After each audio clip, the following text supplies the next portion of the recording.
د ټولې نړۍ ټاپ 5 یا ټاپ 10 د تیل زیرمو ته وګورو نو په ټاپ 5 کې درې هیوادونه ایران، عراق او سعودي عربستان چې دا ټول د منځني ختیځ هیوادونه دي. په نقشه کې وګورو دا سیمه ډېره وړه ښکاري خو د نړۍ ډېره برخه تیل له همدې ځایه کنټرولېږي. اوس که زه له تاسو پوښتنه وکړم چې د نړۍ هغه هیوادونه کوم دي چې تر ټولو زیاتې اټومي وسلې لري، نو د امریکا، روسیې، بریتانیا، فرانسې، چین، هند او پاکستان نومونه به درته مخکې ته راځي. خو تاسو به د منځني ختیځ د تیلو تولیدونکو هیوادونو له ډلې یو هم په دې اټومي لیست کې ونه مومئ او نه به هم پرېښودل شي چې اټومي وسلې ولري. اوس کېدای شي ځینې خلک ووایي چې ایران خو اټومي وسلې جوړوي یا به یې جوړې کړې وي. نو هو دا خبره سمه ده خو د دې تر شا هم ډېرې لویې لوبې روانې دي. تر هغې چې په منځني ختیځ کې یوازې او یوازې اسراییل اټومي وسلې ولري، تر هغه وخته به اسراییل واکمن وي، او تر هغې چې اسراییل واکمن وي تر هماغه وخته به امریکا په دې سیمه کې خپله خوښه چلوي، یعنې کنټرول به د امریکا په لاس کې وي. خو چین او روسیه بیا دا هیڅ کله نه غواړي چې یوازې امریکا د په دې سیمه کې واکمنه پاتې شي. د همدې لپاره دوی ورو ورو د ایران ملاتړ کوي څو ایران لا پیاوړی شي، او ایران به یوازې په یوه صورت کې په رښتیا هم پیاوړی شي، هغه هم د اټومي ځواک کېدو سره. شاید دغه خبره مو ډیره په خبرونو کې اورېدلې وي. نیوکلیر ډیټرنس د اټومي جنگ مخنیوي په اړه د دې مطلب دا دی چې دوه اټومي هیوادونه عموما یو له بل سره جګړه نشي کولی. دوی ته اجازه نه ورکول کیږي چې مستقیمه جګړه وکړي ځکه نوره نړۍ د دوی ترمنځ مداخله کوي. تاسو لږ فکر وکړئ، آیا کله مو لیدلي چې دوه اټومي هیوادونه په بشپړه جګړه کې ښکېل شوي وي؟ نه، هیڅ کله دا ډول جګړه نه پرېښودل کېږي. اوس که د اسراییلو خبره وکړو، اسراییل که پر ایران برید وکړي یا په فلسطین کې هر څه وکړي نو نړۍ دومره مداخله نه کوي. خو که ایران اټومي وسلې ولري نو بیا به دا جګړه بیلانسډ یا متعادله شي. نړۍ به بیا هیڅ کله هم پرې نه ږدي چې دا جګړه پیښه شي. همدې لپاره ځینې ځواکونه غواړي چې ایران ته اټومي ځواک ورکړل شي څو په دې سیمه کې د ځواک توازن رامنځته شي. لکه څنګه چې کله هند اټومي ځواک شو نو ډېرو هیوادونو پاکستان سره مرسته وکړه چې اټومي وسلې جوړې کړي تر څو توازن برابر پاتې شي. خو د ایران اټومي پروګرام هم په ډېر پیچلي حالت کې دی. ګوره، د اټومي وسلې د جوړولو لپاره یو ځانګړی ډول یورانیم ته اړتیا وي. هغه یورانیم چې د اټومي وسلو لپاره کارول کیږي یورانیم 215 ایزوټوپ دي، خو په طبیعت کې چې کوم یورانیم زیات پیدا کیږي هغه یورانیم 238 وي.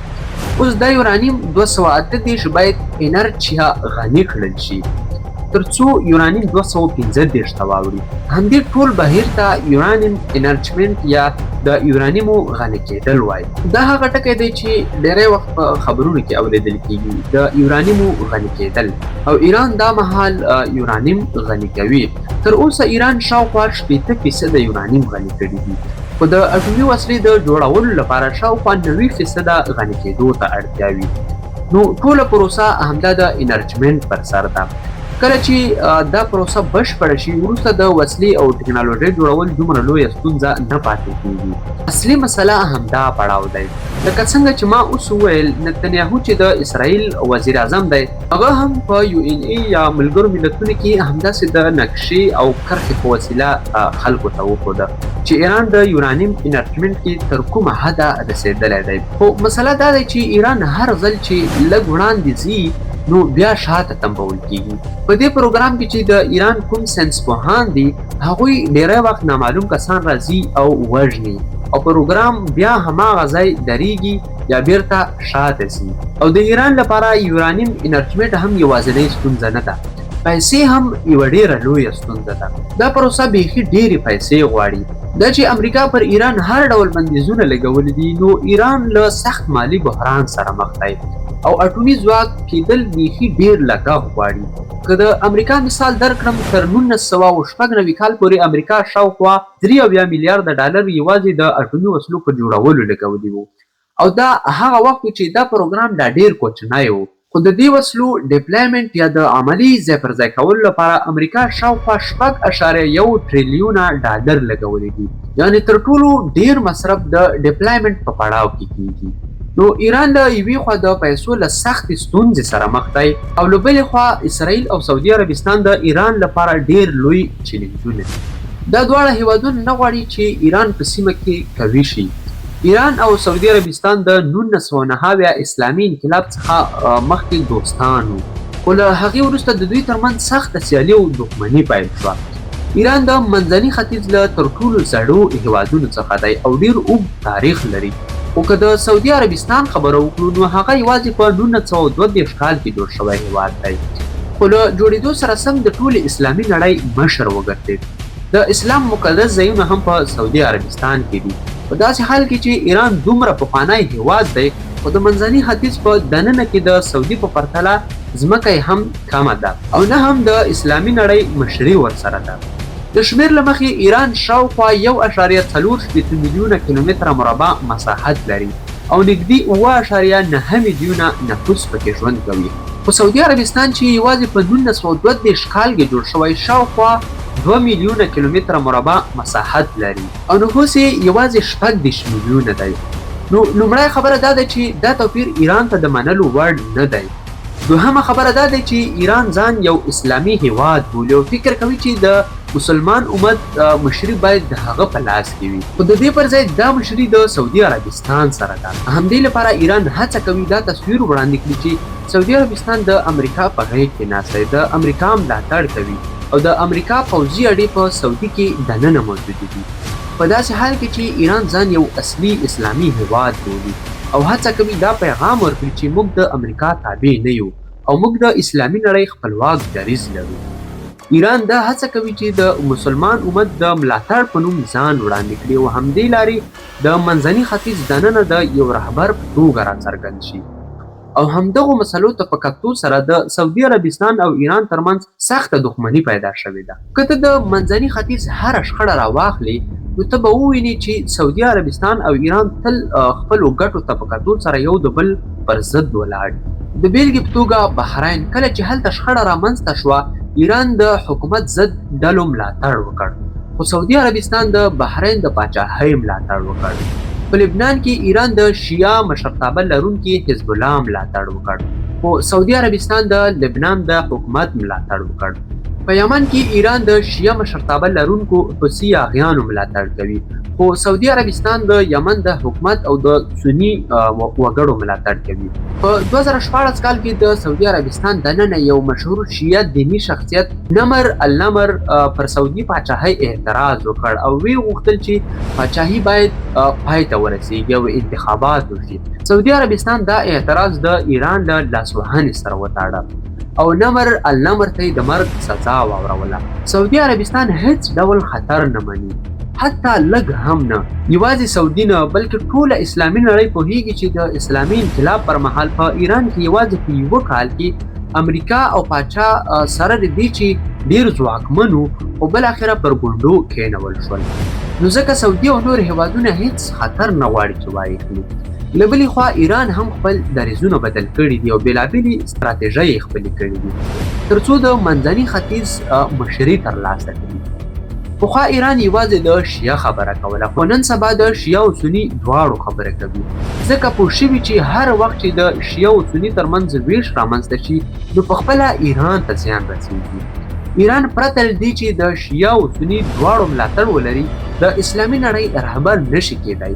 د بیلګې په توګه حماس یو سني مشرتابه لرونکی تحریک دی او پر دې کورونه هم لګېدلي چې په غزه کې د شیعه اقلیت سره بد چلند کوي، خو سره له دې ایران بیا هم د خپلو ګټو لپاره د حماس ملاتړ کوي.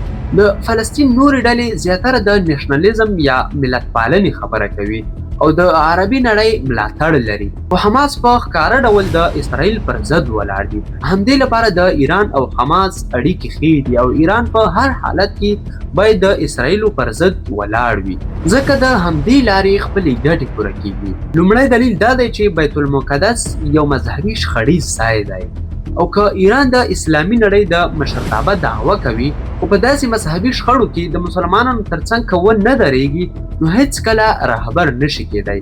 او دوهم دلیل دا دی چې اسراییل یو یهودي هیواد دی او فلسطین یو مسلمان هیواد دی چې د فلسطین مسله د نړۍ د ټولو مسلمانانو لپاره یو ډیر لوی او مهم کاز یا هدف دی. که ایران وکولی شي چې د فلسطین دا لوی اسلامي هدف په هر ډول ترلاسه کړي نو د مسلمان نړۍ په نظر کې به ډیر لوی مقام ترلاسه کړي او که دا کار په مستقیم ډول ونشي کولای او د خپلو نیابتي ډلو له لارې هم مبارزه وکړي نو بیا هم ایران ته ډیره ګټه رسیږي ځکه په مسلمان نړۍ کې به دا پیغام خپور شي چې سعودي عربستان چې ځان ډیر قوي ښیي د امریکا په غېږ کې ناست دی او د هغې تابع دی خو ایران سره له دې چې کمزوری دی بیا هم مبارزه کوي حتی د خپل اقتصاد پروا نه کوي او بیا هم جګړه روانه ساتي او که د اوسني وضعیت خبره وکړو نو ایران مستقیمه جګړه نه کوي ایران دا کار په مستقیم ډول نشي کولای که هغه امریکا وي او که اسراییل د دواړو په پرتله د ایران پوځي ځواک کمزوری دی که یوازې د ایران د هوایي برید وړتیا ته وګورو نو ایران د اسراییلو په پرتله ډیر وروسته دی او امریکا خو بیا تر هغه هم ډیره مخکې ده او د 1909 اسلامي انقلاب پر مهال هم ایران دومره لوی پوځي ځواک نه درلود خو بیا هم په ایران کې خمیني او اسلامي انقلاب بریالي شول همدا اوس ایران د حوثي اغیانو حزب الله او حماس سره په ګډه یوه نیابتي جګړه روانه کړې ده چې دا جګړه د امریکا او اسراییل لپاره یو ستر سرخوږی ګرځېدلې ده IRGC د ایران اسلامي انقلاب ساتونکی ځواک 15 ځانګړي څانګې لري چې له هغوی څخه یوه ځانګړې څانګه یوازې د استخباراتو او بشپړ وخت دندې لپاره ده او د هغې اصلي کار دا دی چې حزب الله حماس او نورې نیابتي ډلې د وسلو پیسو او ملاتړ سره پیاوړي کړي هغه سیمې او ډلې چې ته یې په انځور کې په سره رنګ ګورې دا ټولې د ایران نیابتي ډلې دي چې د اسراییل او امریکا پر ضد ولاړې دي دې ډلو له 2013 کال راهیسې پرلپسې بریدونه ترسره کړي دي او که په راتلونکي کې حماس حزب الله او حوثیان په خپلو هیوادونو کې واک ته ورسیږي او مشران وګرځي نو تر ټولو ستره ګټه به ایران ته ورسیږي او د ایران ستراتیژیکي ګټې به بشپړې شي همدې لپاره ایران دا ټول کارونه د لانګ ټرم انویسټمنټ یا د اوږدمهاله پانګونې په توګه کوي که څه هم دا مهال پر ایران بندیزونه لګېدلي دي اقتصاد یې زیانمن شوی خو ایران د لنډ وخت پر ځای د اوږد مهال فکر کوي هغه هدف چې ایران یې په ذهن کې لري د همدې لپاره مخته روان دي او د نیابتي ډلو ملاتړ کوي که له دې موخو څخه 80 نه تر 80 سلنه هم پوره شي نو ایران به هغه څه ترلاسه کړي چې غواړي نو ملګرو دا زموږ نننۍ معلوماتي ویډیو که ویډیو درته لږه هم معلوماتي ښکاره شوي وي او خوښه شوي وي نو ویډیو در سره لایک کړئ کمنټ وکړئ خپلو ملګرو سره شیر کړئ او په راتلونکي کې د داسې معلوماتي ویډیوګانو لپاره زموږ د یوټیوب چینل در سره سبسکرایب کړئ له توجه څخه مو نړۍ مننه والسلام